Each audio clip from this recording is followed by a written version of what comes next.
Namaste. Good afternoon to all of you. Welcome. Welcome to this afternoon session of short talks. We are 3 speakers. I'm the moderator as well as one of the speakers. The subject of each speaker is different but related to the theme of the 12th World Congress towards insight and wholeness, our role in shaping the future. The first speaker is Krista Umbjarv. Krista Umbjarv joined the Theosophical Society in 2005 and became active in the HPB laws in Tallinn, Estonia, where she primarily served as librarian. She began giving lectures on theosophical topics across Estonia in 2006. In 2014, Krista became a member of the French section, where she continues to serve as a dedicated volunteer. She is also involved with Editions Adia, the French language theosophical publishing house, and contributes regularly to Les Lotus Bleu, the monthly journal of the Theosophical Society in France.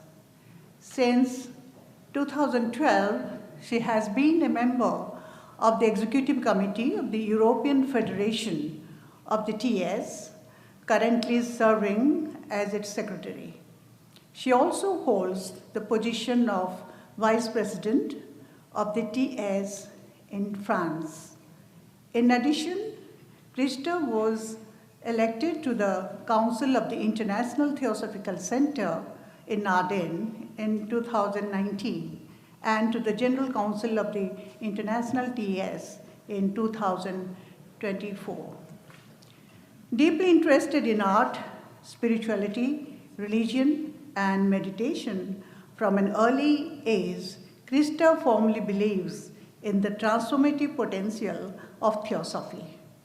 She views spiritual understanding as inseparable from service and emphasizes the importance of openness, compassion, and inner growth in all theosophical pursuits.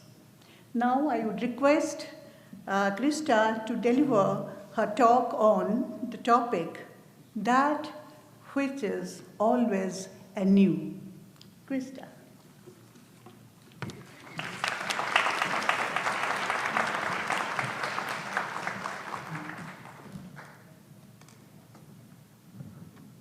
Thank you, Deepa. Dear friends, first of all, happy birthday to us all. Joyeux anniversaire à nous tous. I hope that we can all feel how special this event here is. It is extremely rare to see an organization to live up to 150 years. Often, when the reason why an organization has been created has exhausted itself and the society around it has changed, it will slowly die. Or when its charismatic leaders and founders are no longer there, it becomes fractioned and fades away slowly.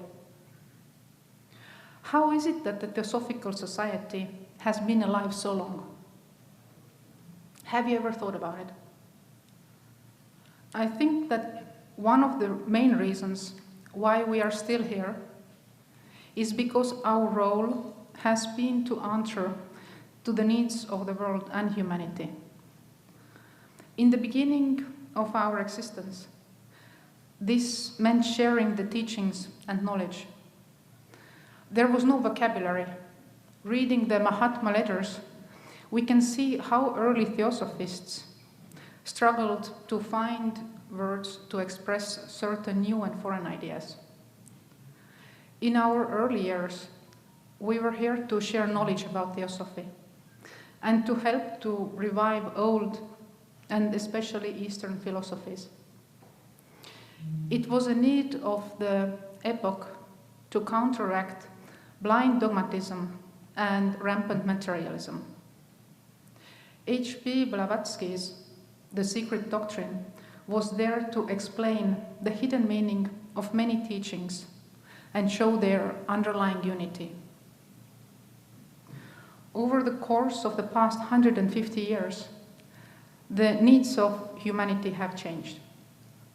Or should I say that the outer and superficial needs have changed? The fact that we are still here means that in some way we have been able to respond to these needs. The Theosophical Society is still relevant and will stay relevant as long as we, not only the organization, but individual members are able to see and understand both temporary and profound needs and to respond to them. For me, this is our role, to be able to answer in the best way to the needs of different beings around us. In a book, usually translated into English as a guide to the Bodhisattva's way of life, an 8th century Indian Buddhist mystic, Shantideva, explained the wish to answer to such needs in the most poetical way. I would like to read just a few verses from this beautiful book that has been used as a training manual for more than 1,000 years for bodhisattvas. These verses come from the 3rd chapter. May I be a guard for those without one, a guide for all who journey on the road. May I become a boat, a raft, or bridge for all who wish to cross the water. May I be an isle for those desiring landfall, and a lamp for those who wish for light. May I be a bed for those who need to rest, and a servant for all who live in need. He goes on with these descriptions and examples, but they all express the wish to be able to fill the needs of those around us. But what does it mean to fulfill the needs or wishes of somebody? It certainly does not mean becoming a slave of egoism of the others by fulfilling their personal desires. What does it mean then? In the long term, it means learning to see deeply what somebody needs to advance on their path of evolution or spiritual path when this path has become something conscious to us. In the short term, it might mean giving an encouraging pat on somebody's shoulder, or just being there in silence, giving somebody the space that they need, or even correcting injustice when we see it. So what stops us from seeing these true needs? H.P. Blavatsky talked about what the members, and specifically the leaders of the TS, need in the key to Theosophy, when she said, and I quote, "You must remember that all our members have been bred and born in some creed or religion, that all are more or less of their generation, both physically and mentally, and consequently that their judgment is but too likely to be warped and unconsciously biased by some or all of these influences. If then they cannot be freed from such inherent bias, or at least taught to recognize it instantly, and so avoid being led away by it, the result can only be that the society will drift off on to some sandbank of thought or another, and there remain a stranded carcass to molder and die." She sure did not mince her words. Huh? H.P. Blavatsky pointed out that we should remove our unconscious biases and various cultural and generational influences. But how to remove these influences? I think that the key word is motive. And as President mentioned already on the first day, and it is well known from the Mahatma letters, motive is everything. If we wish to remove all these obstacles for our own sake, then it is very sure that we will not get very far from it with it, or that it will be a very laborious task for us. Why is motive so important? Because it is the motive of our actions that defines on which plane of existence we function. Whether we swim in the lower astral and mental world with its desires and fragmented thoughts and separation, or whether we are able to function on the level of the higher mind, see interconnectedness, and touch buddhi or intuition. In the Theosophical Society, people often ask, how to reach or activate buddhi? I think that the answer is actually quite simple. Start to consider the profound needs of others as important, if not more important, than our own needs. How can we ever hope to touch this spiritual sun that shines in the same way for absolutely everyone if we wish to have all the sunshine for ourselves or only a handful of people? It is completely contrary to its nature. H.P. Blavatsky said in her meditation diagram that we should be different in external activity to each, because in each the capacity alters, mentally the same to all. We usually do the opposite. We try to have the same kind of attitudes towards the others externally and then call this brotherhood, but inside we have quite a different attitude towards different people. So what is our motive in doing things? There is immense difference between studying a book or a topic out of curiosity or reading a book with a motive that one day when somebody needs this, that it may also benefit them. If we study something out of curiosity, we can be sure to forget the contents of the book quite quickly. Maybe we will remember only vaguely what it spoke about. If we study with the thought that it could benefit somebody else when needed, something quite interesting happens.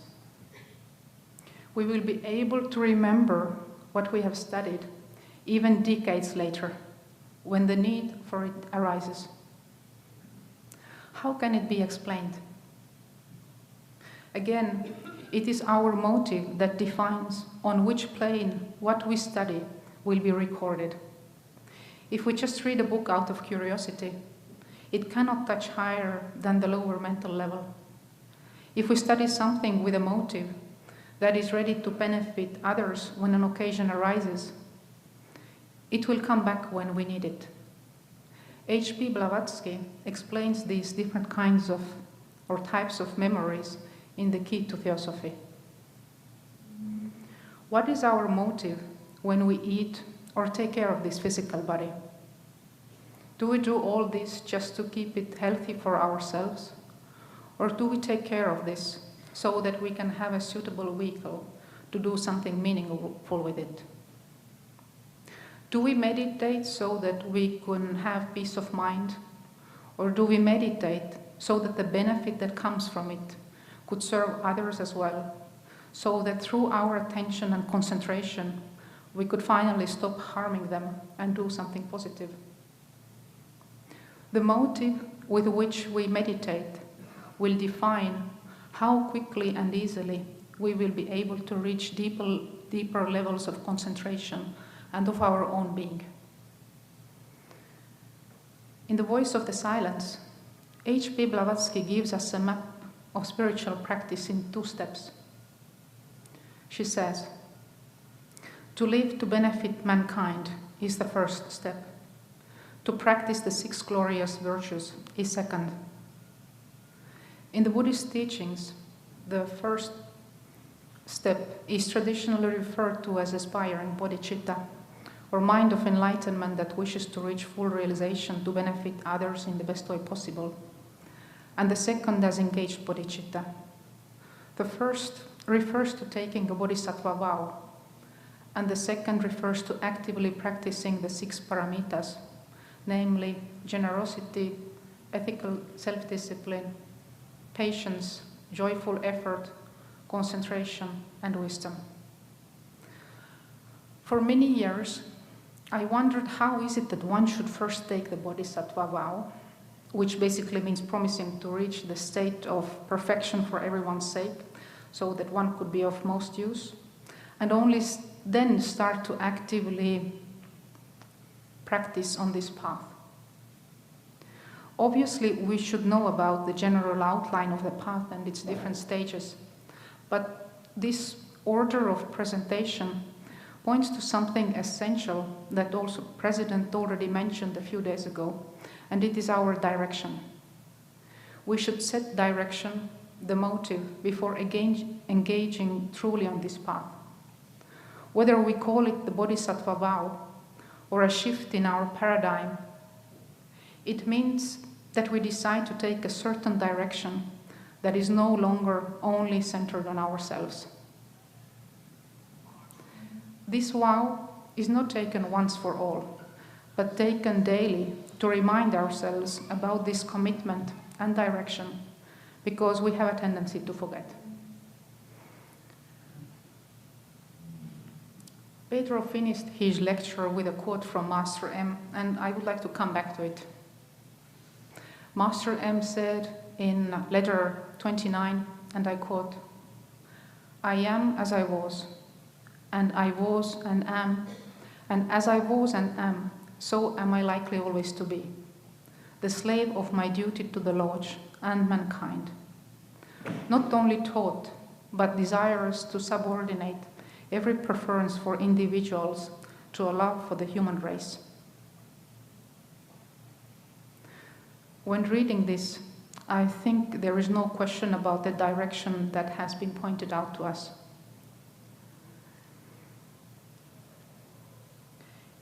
It also indirectly points to a completely non-failing compass that we can use to recognize truly spiritual human beings who have transformed their whole nature. Obviously, they do not walk around with a name tag which says that they are very truly spiritual human beings. And I think the day when we should meet someone like that, we should turn around and run in the other direction. So we can recognize someone who is highly spiritual when in coming into contact with them, we naturally wish to become a better human being for those around us and bring meaning to our life. Not in some self-centered way, but in a way that touches the deepest layers of our being. This effect cannot be produced artificially, because it happens only because this person has begun to truly live on the higher planes of their being. And when we come into contact with them, the higher planes of our being, planes on which the ego does not exist, are evoked in some almost mystical ways, and there arises this natural aspiration to transform ourselves. If, when meeting somebody who claims to be spiritual, they try to convince us about how we are special and highly evolved, and maybe even have passed some initiations, or contrary, that we will be able to learn about life and ourselves in the best way only with them, then this compass can again help us. If this presence evokes a feeling in us of being somebody in a magnifying or a diminishing way, being special or separate from the others through whatever distinctions, then we can be sure that the thing that we will learn with this person is just how to polish and refine our own ego and have nice walks in the labyrinth of the lower mind. It is not the same effect that a spiritual being will bring about with their presence, namely that we are able to see all our limitations almost through a magnifier without them having to be pointed out to us verbally. It is a magnifier or a mirror that is provided by the reflection of the higher planes of a person who has truly transformed themselves. And again, it is an effect that cannot be created artificially. We will be able to see these limitations so that we can work on them and overcome them. Such beings are able to fulfill the profound needs of everyone with whom they will come into contact. When our motive is the wish to be able to fulfill the needs, this aspiration will little by little create an inner space and silence in us that is free from projections and stories, that is always anew because its purpose is to respond in the best possible way to the needs that we meet. There is no repetition and no past, but the immensity of space that is ready to respond. Thank you.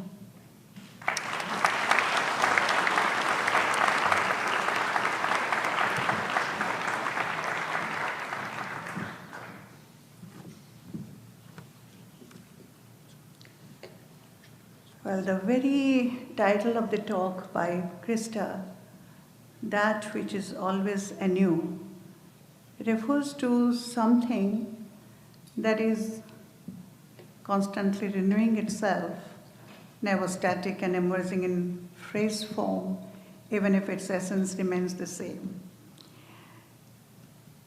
She, of course, stressed more on practical theosophy. I would like to give it a different, color. What I understand from her talk, I want to give it a philosophical interpretation of it. It refers to one reality, what she said, the absolute, which is unchanging, though its manifestations are ever-changing.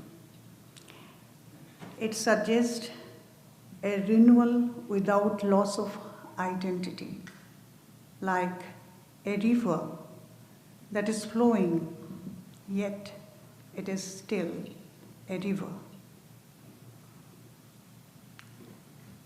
She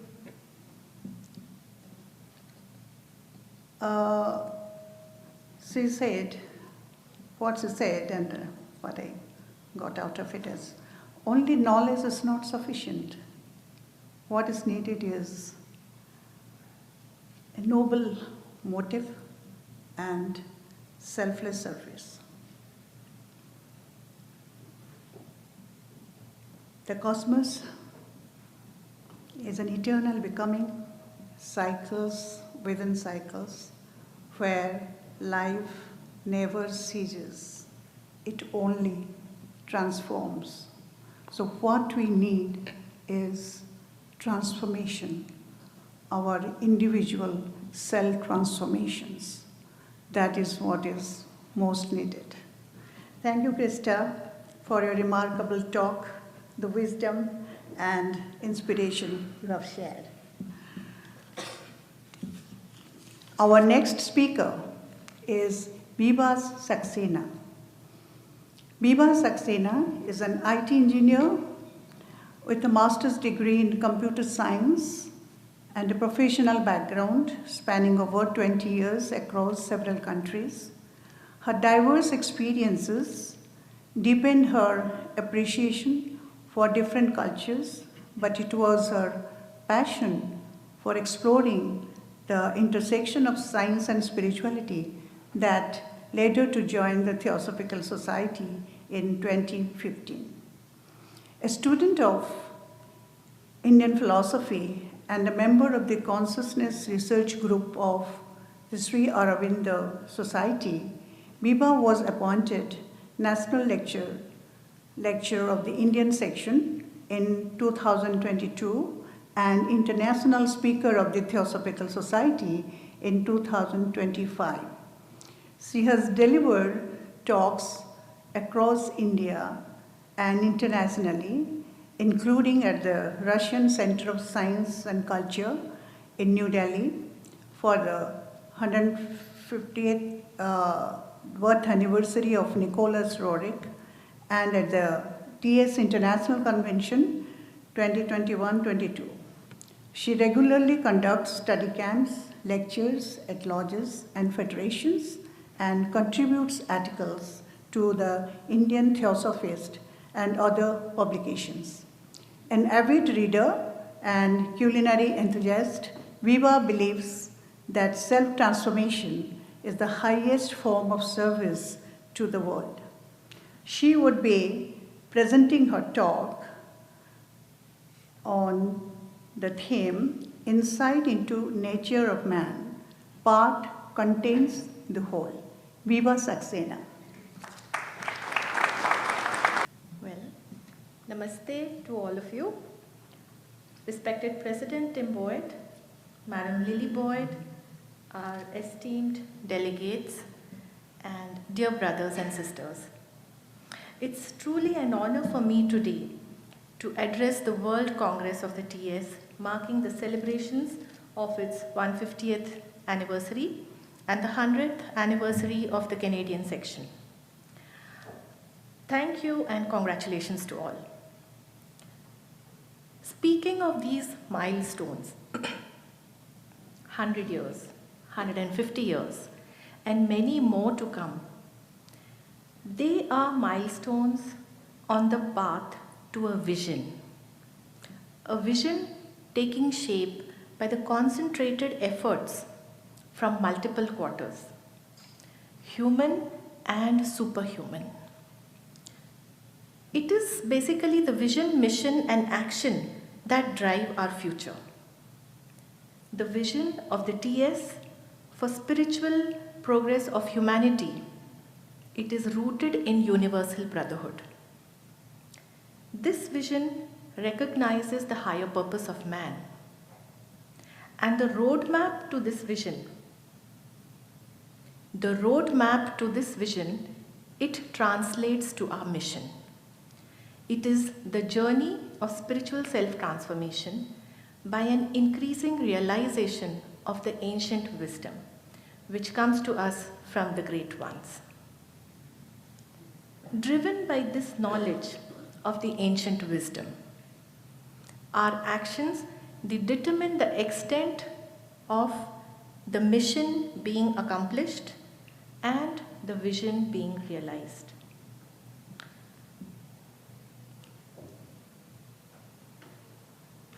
Now, it is not that only the people who have this ancient wisdom, they make a difference to the future.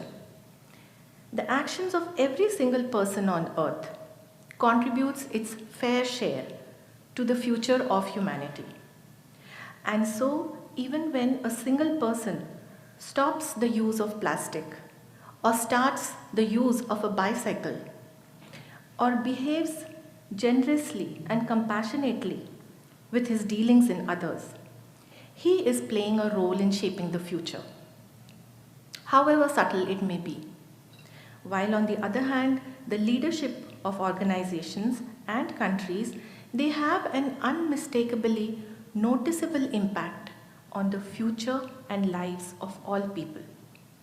Their decisions and actions, they have a far-reaching impact. The real value of action, it lies whether it is in the interest of all mankind.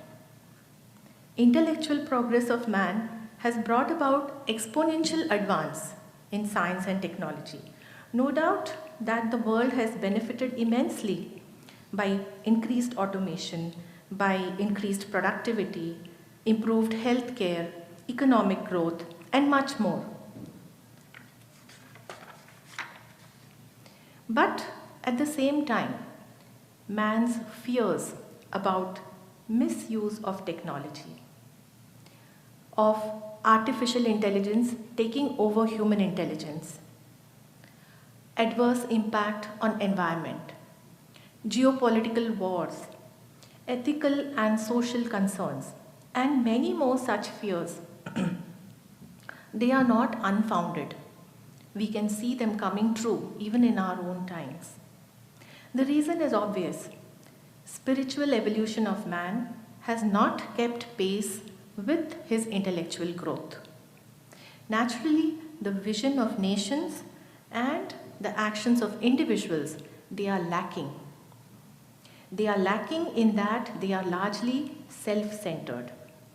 Their mission seems to be me first. So how can we change the future? Theosophy teaches us the universe is governed by natural laws. Our present actions, they carve our future just as our past actions have shaped the present. This is the great law of karma, the law of cause and effect. Actions, desires, emotions, and thoughts, they all constitute our karma. And the karma of a population of 8 billion plus on this planet, it is partly absorbed and partly reflected by the astral light that surrounds the earth. Raining back on the physical plane, it results in all kinds of situations that man finds himself in the present world. So to usher in a better tomorrow, it is necessary that our actions should change. Now, actions, we know, they are driven by the nature of man and the values that he holds. So an insight into the real nature of man is the game changer for the future. The ancient teachings have always pointed to the divinity of man as his innermost essence. The concept that God created humans in his own image. This is the central tenet both in Christianity and Judaism. In Hinduism, the Vedas hold Brahma as the one supreme reality and declare the truth of man through the great statements or the Mahavakya. Ayam Atma Brahma, which means this self is Brahma. Tat Tvam Asi, which means thou art that. Likewise, in Tibetan Buddhism, the reality of man is concealed in the ancient formula and mantra Om Mani Padme Hum. No doubt we find individuals waking up to their higher nature and manifesting it by degrees. Yet collectively, humanity is barely one step above its animality and far, far removed from its divinity. The spectrum of man's mental consciousness is so vast that he can remain an animal man driven by instinct and self-centeredness, or he can progress to be a humane man driven by logic and reason, or he can awaken to the possibility of a divine man driven by wisdom, compassion, and an insight into his own real nature. This vast scale of mental consciousness is the motive force behind all action, right from global leaders to ordinary citizens. And outcome of these actions determines the state of the world and the conditions we live in. So to be the architects of a great future world, we necessarily need to grow out of our narrow mental molds and grow into our higher wholesome nature. And this we need to expedite because every today we are shaping our tomorrow. And this tomorrow is coming back to us as our today. A master of wisdom said, in all the world there are only two kinds of people. Those who know and those who do not know. And this knowledge is the thing that matters. The ancient wisdom gives us an insight into the septenary nature of man. And this knowledge is the thing that matters. This knowledge is revealed from time to time in parts by the great masters. And this knowledge is eternal because the trinity of knower, known and knowledge has its source in unity, which is eternal. It is the absolute reality. During evolutionary cycles, this divine knowledge, it periodically becomes concealed and revealed again, thus marking the golden ages and the dark ages in evolutionary cycles. But even when concealed, this knowledge is never completely lost. It remains in the custody of the perfected men and the great spiritual masters whose minds have touched the monadic consciousness. The monad is the knower. The monad is the knower. And as I assume we all are theosophists here, so we know what a monad is. Monad is the Atma manifesting through the vehicle or the upadhi of buddhi. The monad is the light of the Atma. It is knowledge itself, which is within the heart of every man. And the influence of this knowledge, it is exerted upon man through the mansic principle, the mind. Now we've already seen the vast scale of the human mind, and let us now extend it to the divine mind. The ancient wisdom teaches that the human mind is a ray of the divine mind. That is in fact the evolutionary path that man is progressing on. But let us keep that aside for the moment and coming back to the knowledge inherent in the monad. The knowledge inherent in the divine monad, from it arises the ideation, and the divine mind projects this ideation as the universe. I'm just trying to give you an idea that the human mind is a ray of the divine mind, and the divine mind has the potential to project the ideation as the universe. So you can well imagine the potential of man. Having said so,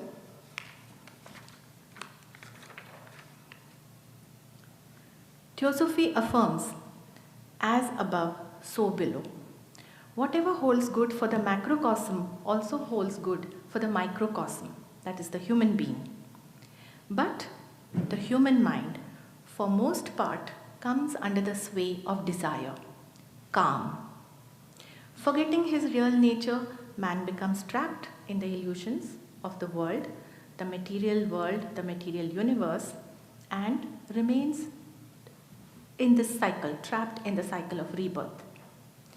Doesn't it come as a surprise that all the knowledge is within us and yet we do not know? That should be motivation enough for self-discovery.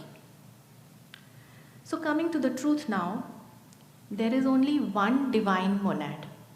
The divine mind is also one. They are projected like rays, the sun rays, into multiple containers, like one sun being reflected in multiple pots of water. And this is how the one becomes the many. The many containers, they are the individual human forms, which are composed of the substance of the universe. The real man is the ray of the divine monad and the divine mind, that is Atma Buddhi Manas, which is projected into these forms. So, the divine mind and the divine monad is man's real nature, his divinity, into which he shall rise and shine one day. But being individualized with distinct bodies, the human mind perceives itself as a separate being and forges identity with its container, that is the body, and acts only in self-interest, thus concealing his own divine nature. And it is only the purification of mind alone, and HPB stressed on this a lot. Purification of mind brings about spiritual self-transformation. Then mind becomes influenced by the monadic consciousness and knowledge. The more our mind becomes purified, the more it disengages identity with the body and gravitates towards the divinity of monadic consciousness. This is the aim of all spiritual disciplines. This is the aim of theosophy. Then the forgotten knowledge, which is inherent in the monad, it starts to arise in the mind. Till the time it remains in monad, we are not aware of it. But when it starts arising in the mind, it arises as intuition and insight, and it results in wisdom and compassion, influencing the actions of man. Such spiritual self-transformation alone can lead to a lasting and harmonious future. As I already mentioned, that it is the one that becomes the many. The divine logos or Brahma, he is the one, and we humans are the many. So, self-transformation of the many, it can be likened to a kind of spiritual reverse engineering for restoring our wholeness and experiencing oneness. So what is wholeness? Have you ever asked yourself this question? What is wholeness? I give you a moment to ask yourself, what is wholeness? The divine is whole because he is all inclusive. In him we live and move and have our being. He is our innermost essence. Therefore, divinity is our wholeness. It is all inclusive. Being a part of the universe, we are irrevocably connected with every other part because part contains the whole.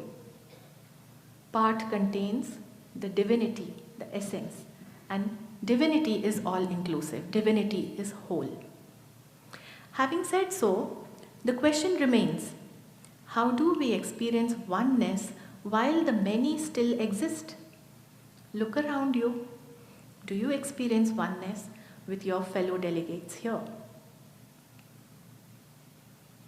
So I would like you to join me in a thought experiment. And after the experiment, I will stop. I think I have exceeded my time. So please follow this. Think of the object and beings of the physical world like pictures painted on a glass globe, fully covering the globe. And the globe is illuminated by a lamp lit in the center of the globe. This globe is the whole universe. Its surface is the physical plane on which you can spot yourself, your own personal self, as a little picture painted on the globe.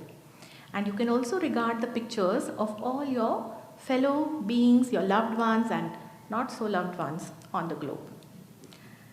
This globe is the whole universe. Now rub these pictures gently, assuming that the paint will wear off. Okay? So rub these pictures gently, making them lighter and lighter, till at some point the pictures, they are transparent enough to let the flame and the pictures be visible simultaneously. That is the moment of truth. The dawning of the realization that you were never the picture, but ever the flame. The radiance of the flame fills the whole globe, illuminating the pictures on it. The glass globe, it is our mind. It is individual under the surface of each picture, but it is divine as the whole glass globe. Turning outwards, the mind regards the multiple pictures on the surface, that is each one of you sitting here. And turning inwards, it becomes transparent and it is illumined by the radiance of the flame. The flame is the same for all pictures, that is the Atma. Recognizing this, the mind experiences inner oneness while regarding outer multiplicity. Approaching the future with this insight into the real nature of man, paradise lost can become paradise regained. And I think Milton knew. That is the future we have to shape here on this earth. But till such time that man is ignorant of his real nature and continues to act through his fragmented mental nature, it is like asking a fish to climb the tree. One has to equip himself to play the role of the future architect. And spiritual self-transformation is the first step. This incredible insight into the nature of man, into man's wholeness, that each part contains the whole, is the beginning of self-transformation. Thus equipped, our role as theosophists in shaping the future. Any guesses? Have you thought about your role? Our role as theosophists in shaping the future is to serve as a catalyst for ushering in the age of harmony and ending the age of conflict. Thank you. Namaste.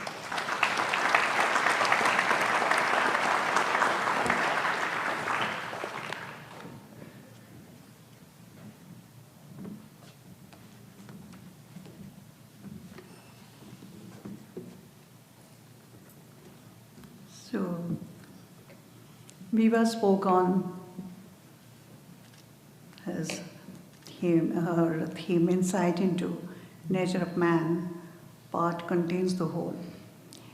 Well, each individual soul undergoes cycles of incarnations and spiritual development, gradually realizing its unity with the all, with the whole. The self within is already whole, but the ego or the personality must come to realize it. She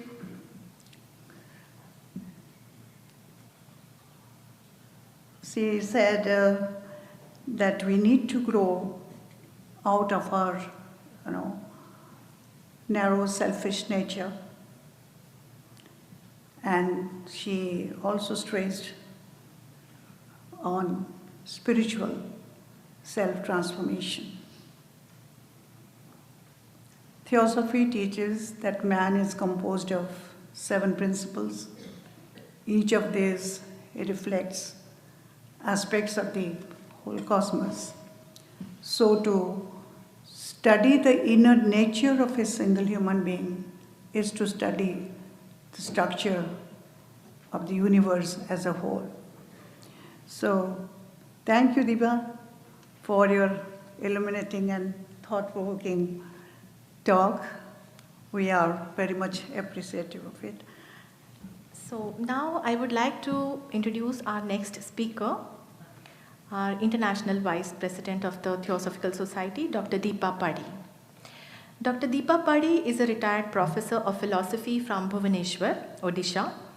She has written a book on the ethical philosophy of the Bhagavad Gita. She has edited a book which has been published titled Yes, She Can. This is a book on women's issue. In 2020, she published her book, the book which she edited, Corona Pandemic, The Challenge and Lessons. She also writes articles on social, philosophical, theosophical, and spiritual issues for magazines and journals. Dr. Padhi joined the Theosophical Society in 1994 and is presently the secretary of the Debapi Lodge, Bhubaneswar. She joined the Theosophical Order of Service in 2006 and became the secretary of the Mahabharat Group, Odisha region, its president in 2010, and in 2016 she became the president of TOS Odisha. In 2017, she was elected the vice president of the International Theosophical Society. In 2013, she was invited to speak on transformational practices at the Summer National Convention of the Theosophical Society in America. While there, she attended the conference of the TOS. In 2016, Dr. Pahi organized a conference on the theosophical education that involved teachers and administrators from theosophical schools across India. The meeting took place in Bhubaneswar and was facilitated by Vincent Hao Chin Jr., director of the Golden Link Theosophical College in the Philippines. Dr. Deepa Padhi.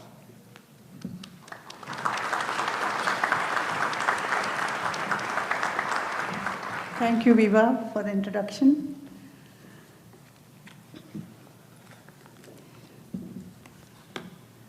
Well, I'm going to share with you a theme which is both ancient as well as modern, that is embracing spiritual wholeness. Anew had said, and I'm quoting, "The soul of man is immortal, and its future is the future of a thing whose growth and splendor have no limit."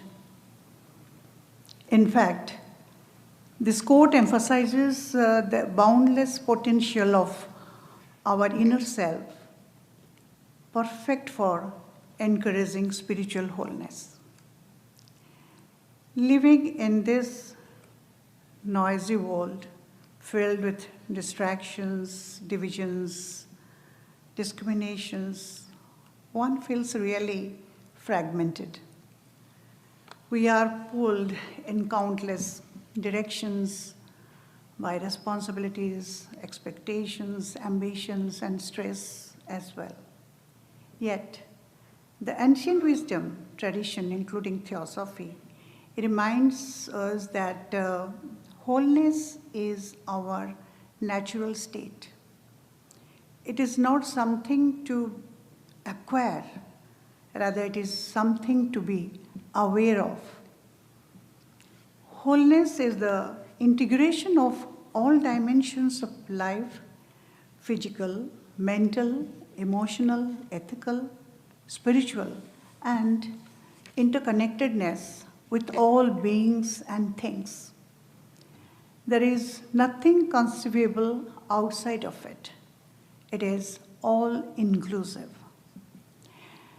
An appropriate expression of wholeness is found in the Isha Upanishad of Indian philosophical literature, which says, and I'm quoting, "Purnamadaha purnamidam, purnat purnam udachyate, purnasya purnam adaya, purnameva avashishyate," meaning that with capital T is whole, and this with this with small t is also whole, as this has come out of that whole.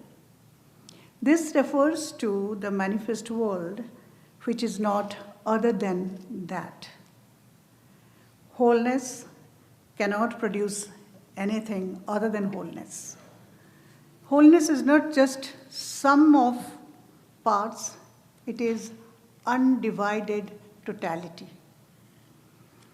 As we know, this physical world is nothing but the manifestation of that whole. There is nothing beyond wholeness. Wholeness is truth, and truth is one.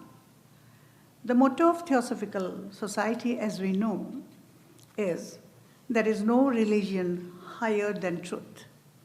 There are many religions, but truth is one. This motto of TS itself is a call to spiritual integrity and universality, which is the key element of spiritual wholeness. Spiritual wholeness begins from within. To embrace spiritual wholeness is to recognize that we are not just physical bodies or personalities. We are souls, we are sparks of one life. This truth is not something we find outside of ourselves. It lives within us as the higher self. I'm a very serious sort of a person, so please kindly bear with me. Spiritual wholeness is not tied to any particular religion. It can be pursued within or outside of religious frameworks. As Anew says, the infinitude of divine makes it possible, the infinite ways to the divine. To embrace spiritual wholeness is to begin the journey of the integration of bringing our outer life into harmony with the deeper spiritual reality that lives within us all. Well, before we proceed, I would like to mention the subtlest difference between the oneness and wholeness. Oneness refers to the essential unity of all existence. This includes minerals, plants, animals, human beings, even consciousness. Wholeness, on the other hand, refers to the integration of all aspects of beings into a harmonious totality. It emphasizes completeness rather than loss of individuality. Well, we can say wholeness is oneness as it appears in form, whereas oneness is wholeness as it exists beyond form.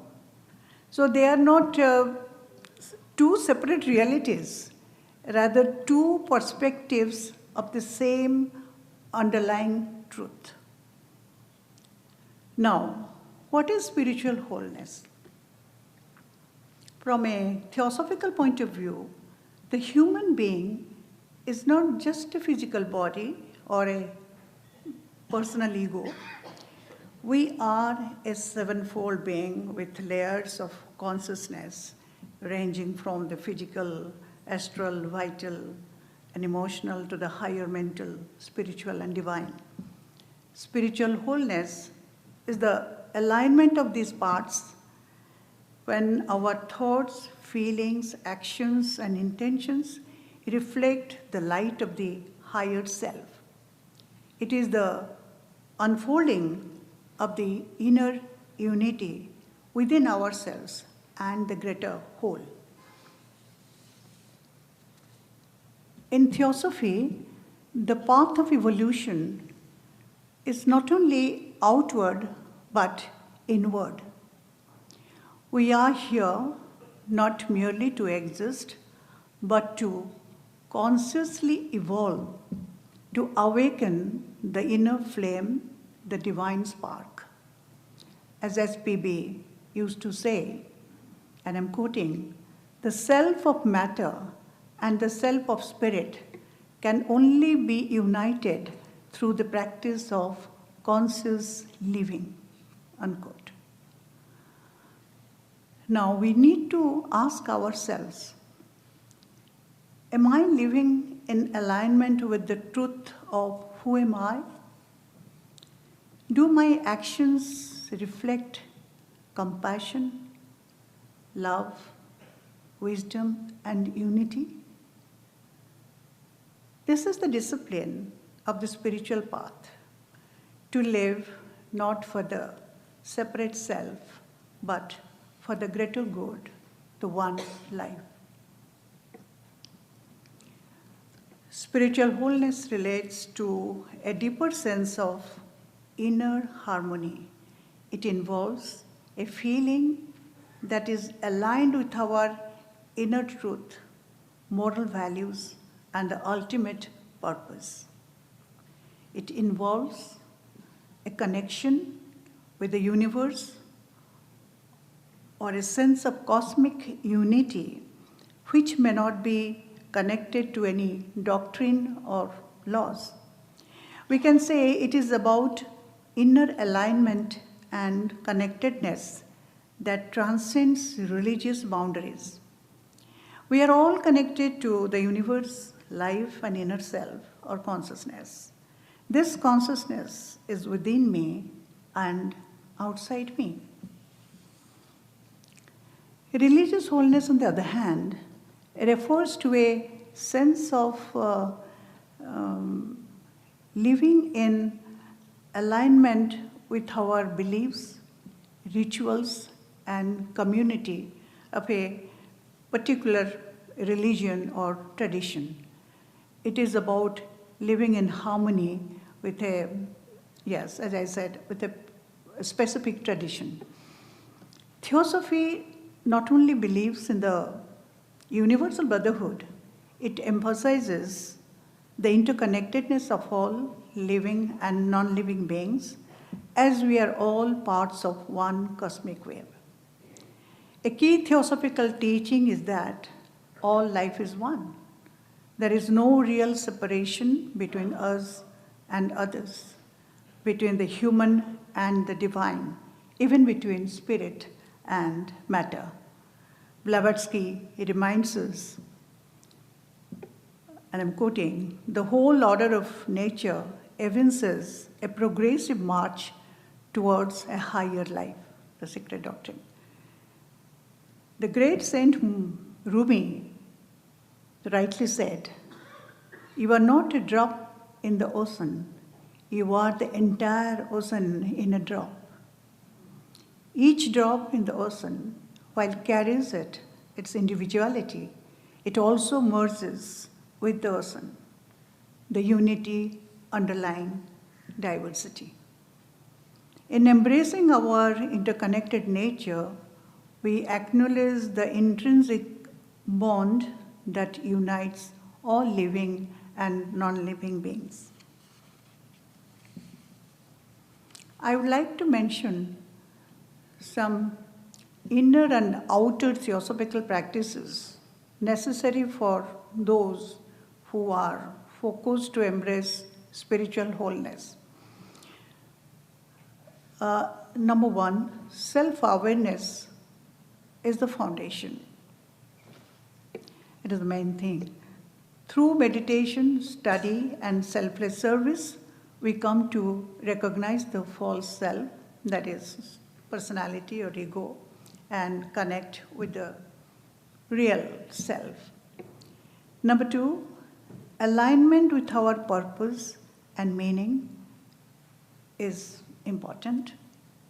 Intellectually, we should be awake, having alignment of actions with purpose. Number three, acceptance. This is very important for our day-to-day lives. Acceptance of all dualities like birth, death, happiness, sorrows, knowledge, ignorance, perfection, imperfection.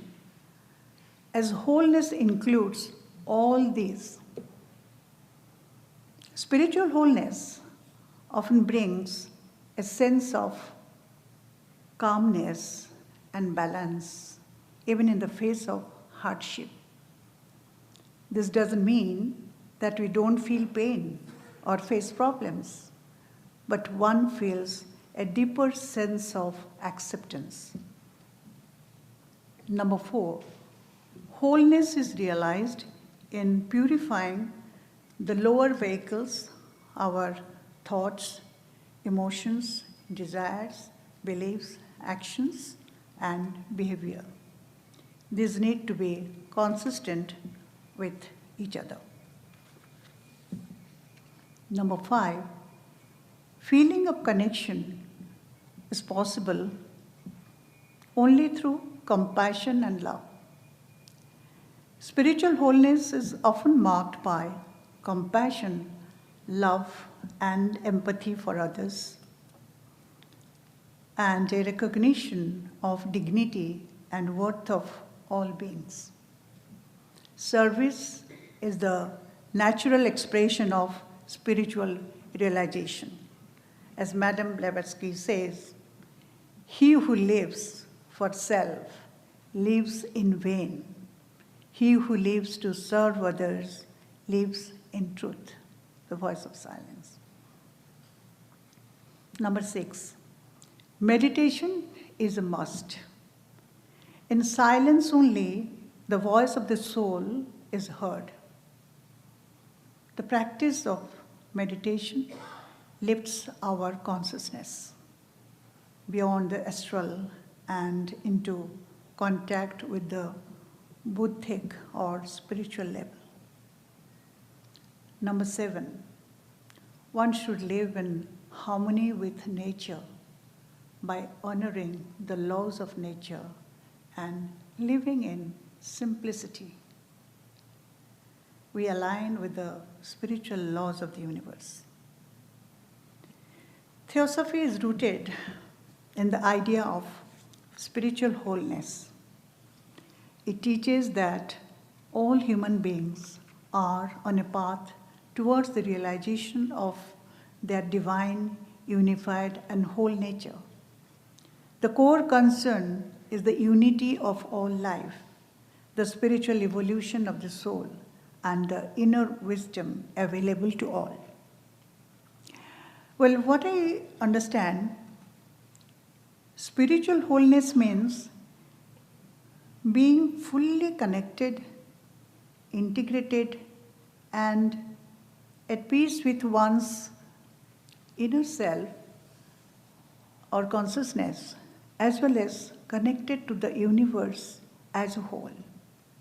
It includes experiencing our oneness with all beings and the cosmos. In Theosophy, wholeness means aligning 7 principles of our being in service of our higher nature and the universal good. A person is whole when these layers are aligned, balanced, and function as a whole. Therefore, self-transformation is the path to spiritual wholeness. In the present day, people, particularly the younger generation, don't like to be identified with any particular, religion. This doesn't mean faith is disappearing. Rather, it is being reshaped. Science and spirituality are converging. Neuroscience and consciousness studies are giving a new shape to our understanding of spiritual experiences and reinforcing the connection between the mind, body, and the universe. In fact, recently a new science is developing which seems to be rooted in wholeness. Laura Dominic says, and I am quoting, "Wholeness speaks of the origin of the universe, not as a starting point from which it emerges, but as an ongoing, active process. It invites us to view the universe as a dynamic unfolding, a deeply interconnected, relational, and coherent state of existence where differentiation and diversity do not fragment the whole, but instead enrich it. The parts are unique, distinct, and unrepeatable, yet they remain inseparable and inherently connected to the whole." Unquote. Wholeness is the intrinsic nature of the universe. Therefore, the journey towards whole is not only a spiritual quest, it is also a scientific one. Spiritual wholeness invites us to act not only to find peace and bliss within, but to bring that peace and happiness into the world. When we feel spiritually whole, we naturally become more loving, more kind, more patient, more truthful, empathetic, and compassionate. We begin to see others, even non-humans, not as strangers, but as co-travelers, each carrying their own inner light. To embrace spiritual wholeness is not to escape life, but to live it more fully with awareness. It is to remember that we are not separate from others, not from the world around us. It means recognizing that each part contains the whole, which is universal consciousness, a sacred unity. Theosophy reminds us that the journey to wholeness is not limited to one lifetime only. Our spiritual development unfolds over many lifetimes through the law of karma and reincarnation. We are evolving over many incarnations, gradually unfolding wisdom, love, and compassion. Each soul, as we know, has its own rhythm. Therefore, embracing spiritual wholeness means accepting something fully with openness and connecting with our true self, the higher self. It is about feeling complete within, not missing any part of who I am inside. In fact, the real I within me is the whole. Look within, thou art Buddha, says the voice of silence. Thank you. Thank you all.